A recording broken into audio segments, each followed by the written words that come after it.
দীর্ঘদিন বন্ধ থাকা বেসরকারি শিক্ষক কর্মচারীদের অবসর সুবিধা ও কল্যাণ ট্রাস্টের অর্থ প্রদান আবারও চালু করেছে সরকার।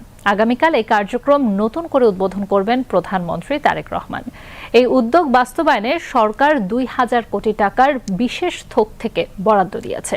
এর মাধ্যমে অবসর সুবিধা বোর্ড ও কল্যাণ ট্রাস্টের ১,১৪,০০০ শিক্ষক কর্মচারী এই কর্মসূচির আওতায় আসবে। বিশ্লেষকরা বলছেন, এমপিওভুক্ত অবসরপ্রাপ্ত লাখো শিক্ষকদের জন্য যে বিশেষ বরাদ্দ দেওয়া হয়েছে তা প্রয়োজনের তুলনায় অপ্রতুল হলেও দীর্ঘদিন ধরে বঞ্চিতরা আশার আলো খুঁজে পাবেন।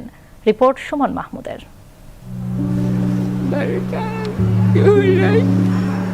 ৩ বছরের বেশি সময় ধরে এমপিভুক্ত শিক্ষা প্রতিষ্ঠানের হাজারো শিক্ষক কর্মচারী অবসরে গিয়ে চিকিৎসা, সংসার পরিচালনা, সন্তানের লেখাপড়া ব্যয় মেটাতে ঋণের বোঝা কাঁধে নিয়েছেন।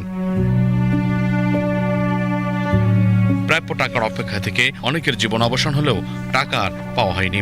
অবশেষে সে দীর্ঘ প্রতীক্ষার অবসান ঘটাতে বড় উদ্যোগ নিয়েছে সরকার। আগামীকাল দেশের ৬৪ জেলায় একযোগে অবসর সুবিধা বোর্ড ও শিক্ষক কর্মচারী কল্যাণ ট্রাস্টের অর্থ বিতরণ কার্যক্রম শুরু হবে প্রধানমন্ত্রী তারেক রহমানের উদ্বোধনের মধ্য দিয়ে। এ উদ্যোগ বাস্তবায়নে সরকার ২,০০০ কোটি টাকার বিশেষ বরাদ্দ দিয়েছে। বরাদ্দকৃত অর্থের মাধ্যমে সব মিলিয়ে ১,১৪,০০০ শিক্ষক কর্মচারী এ সুবিধার আওতায় আসবে। এর মধ্যে থাকবেন অবসর সুবিধা বোর্ডের ৭০,০০০ এবং কল্যাণ ট্রাস্টের ৪৪,০০০ শিক্ষক কর্মচারী। তবে এই অর্থ দিয়ে অবসরপ্রাপ্ত সব শিক্ষক কর্মচারীকে তাদের প্রাপ্য সুবিধার একাংশ দেওয়া হবে। বাকি অর্থ আবেদনের সিরিয়াল অনুযায়ী দেওয়া হবে।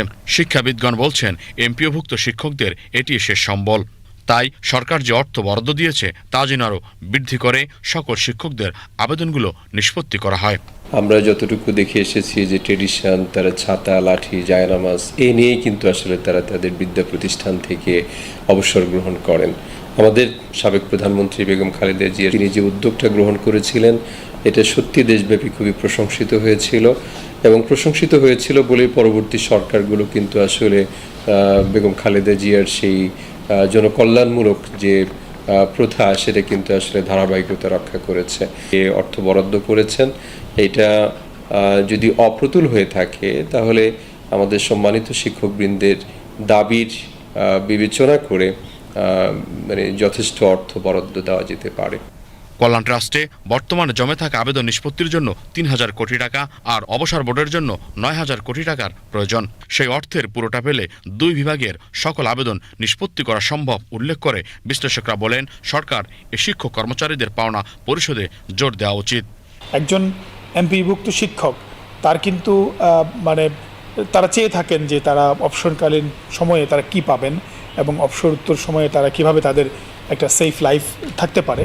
তো সরকার উদ্যোগ নিয়েছে, একটা কল্যাণ ট্রাস্ট প্লাস অবসর বোর্ড করে দিয়েছেন এবং এখানে বরাদ্দও দিয়েছেন এবং এই যে এমপিইউ শিক্ষকদের সংখ্যা কিন্তু অনেক বেশি। এই জায়গায় যদি আমরা মোবিলাইজ করতে পারি, তাদেরকে যদি শিক্ষার প্রতি বা শিক্ষা দেওয়ার যে জায়গা শিক্ষণ প্রক্রিয়ার মধ্যে যদি তাদেরকে আরও বেশি মনোযোগী করা যায়, তাহলে কিন্তু আপনি দেখবেন যে শিক্ষার যে গুণগত মান সেখানে পরিবর্তন হবে। এখানে আরও বরাদ্দ দিতে হবে। অবসর সুবিধার জন্য চাকরিকালীন তাদের মূল বেতনের ৬% এবং কল্যাণ সুবিধার জন্য ৪% হারে অর্থ কেটে রাখা হয়। কিন্তু ফ্যাসিস্ট সরকারের আমলে তাদের সেই অর্থ লুটপাট করা হয়েছে। ফলে এতদিন ধরে বঞ্চিত ছিলেন বেসরকারি শিক্ষক কর্মচারীরা। Suman Mahmud, BTV news, Dhaka.